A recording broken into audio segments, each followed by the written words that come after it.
In the dream space, the remnants of the intense battle lingered, with the defeated foe's energy twisting into a dense, swirling vortex.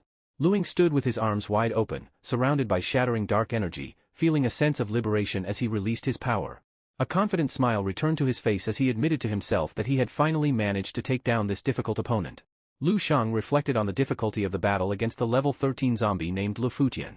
He recalled how the creature used to humiliate him, having beaten him more than 10 times in the past due to its terrifying regeneration abilities. However, Luang noted that after breaking through to level 11, the tables had turned. He remembered the decisive moment when he landed a brutal knee strike to the zombie's face, believing that while the rewards of the battle were nice, the feeling of accomplishment from finally winning was the most important thing. Looking down at his hand, Luang observed the residual energy, describing it as a peculiar combination of lightning palm marks that resembled a terrifying thunderstorm. His expression turned serious and analytical as he contemplated the power hierarchy. He theorized that while levels 11 and 12 were about controlling rules, level 13 represented a much higher power, the kingdom of laws. He reached out as if trying to grasp this concept, realizing that the power of laws was a direct derivation of the universe's origin, making it the most essential force. He visualized this power as a massive cosmic swirl, understanding that while rules only captured the pulse of how the world worked, laws touched the actual essence of that function. To make sense of this complex idea, Lu Shang used a video game analogy.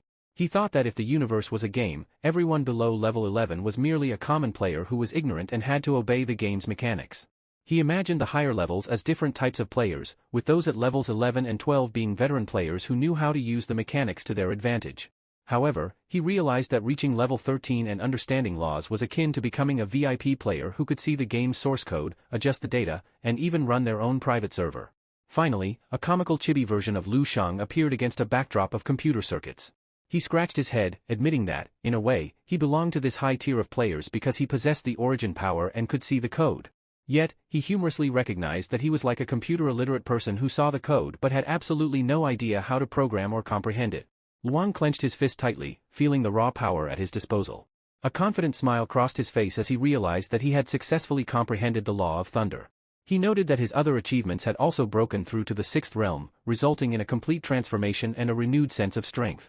However, he remained grounded, acknowledging that the memories of the level 13 powerhouse he had defeated were vast and complex. He decided he needed to digest this knowledge and experience slowly, yet he was certain that once he fully mastered them, defeating anyone below level 13 would be as easy as cutting melons. Lu Shang continued to analyze the cultivation path. He had an epiphany regarding why level 12 involved drawing the Milky Way into the body, realizing it was a necessary step to strengthen the physique in preparation for level 13. Understanding the danger, he reasoned that without a sufficiently powerful body, the power of laws acted as a double-edged sword that could destroy the user before they even had a chance to wield it. Fortunately, Lu Shang was not worried. He reflected on his own physical state. Noting that because he possessed the immortal martial body combined with the golden glaze body, he could withstand the heavy burden and backlash of the laws even before reaching level 12, securing a supreme advantage for himself. The scene then shifted back to the physical world inside the recruitment ship. Lu Shen, now back in his suit disguise, opened his eyes as his training session concluded. He stood up and extended his mental power to scan the surroundings, realizing that 7 universal days had passed since he boarded. Yet, strangely, no one had come to visit him, not even to bring food. He decided to open the door and step out to get some fresh air.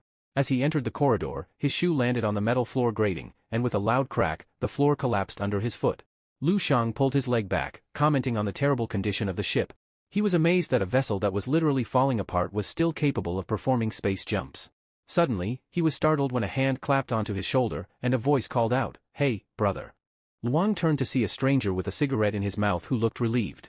The man joked that he finally found someone alive, thinking everyone else on the ship was dead. He offered Lu Shang a cigarette, but Lu Shang politely declined. The stranger introduced himself as Sia from the Burrow Star sector and asked for Lu Shang's identity. Lu Shang replied briefly that he was from the Yamu sector. Sia admitted he had never heard of that place but dismissed it casually as he leaned against the wall. He then tried to be friendly, asking for Lu Shang's room number so they could play cards later. Lu Shang immediately turned his back and walked away, simply stating that Sia wouldn't be able to find it. This left Sia calling after him in a panic. Alone in the corridor, Sia smoked his cigarette while looking annoyed, grumbling that since they were all level 11 warriors, Lu Shang had no reason to act so arrogant and conceited. In the days that followed, Lu Shang continued his routine of training in the dream world and occasionally coming out for fresh air. However, every time he stepped into the hallway, he unfortunately ran into Sia, who aggressively tried to act like his best friend. A small, comical version of Lu Shang felt stressed, suspecting that Sia must be loitering in the hallway all day for them to meet so often. He felt relieved that he had been cautious enough not to reveal his room location, or else Sia would have definitely come to bother him for card games. Time passed slowly, and just as Lu Shang began to feel like the ship had been forgotten in the cosmos, he sat in deep meditation surrounded by a fiery aura. Suddenly, his instincts triggered a sharp warning. His eyes snapped open, glowing with a fierce yellow light as he sensed a disturbance and wondered if the ship had met with an accident. Outside, the rusty recruitment ship descended violently, crashing hard onto a rocky surface and kicking up a cloud of debris. The impact was felt inside, sending Lu Shang tumbling against the wall and leaving him confused as he tried to understand if the ship had just suffered a disaster. Lu Shang opened the ship's door, looking sweaty and annoyed. He grumbled to himself, questioning if it was really necessary to let this pile of junk drop from space so violently. Suddenly, a large muscular figure blocked the doorway. It was the red-haired elf passenger, who furiously yelled at Lu Shang to get out of the way. As the elf pushed past him with an arrogant huff, he insulted Lu Shang, stating that a good dog didn't block the path. Lu Shang remained silent, watching the rude passenger leave with a cold, expressionless stare. However, internally, a small comical version of Lu Shang crossed his arms and sighed. He thought to himself that the techniques of the immortal Tao were truly impressive for building character. If this had been the old him, he surely would have twisted the elf's head off by now. He jokingly noted that his level of patience had gone up again. Exiting the ship, Lu Shang descended in a beam of light. He saw that the massive rusted vessel had landed on a rocky surface, and a large crowd had already gathered at the bottom. He observed the group, noting that these people were all at least level 11, and there were even more level 12 warriors present than he expected. Among them was a swordsman with blue hair and a dark elf with a glowing chest piece.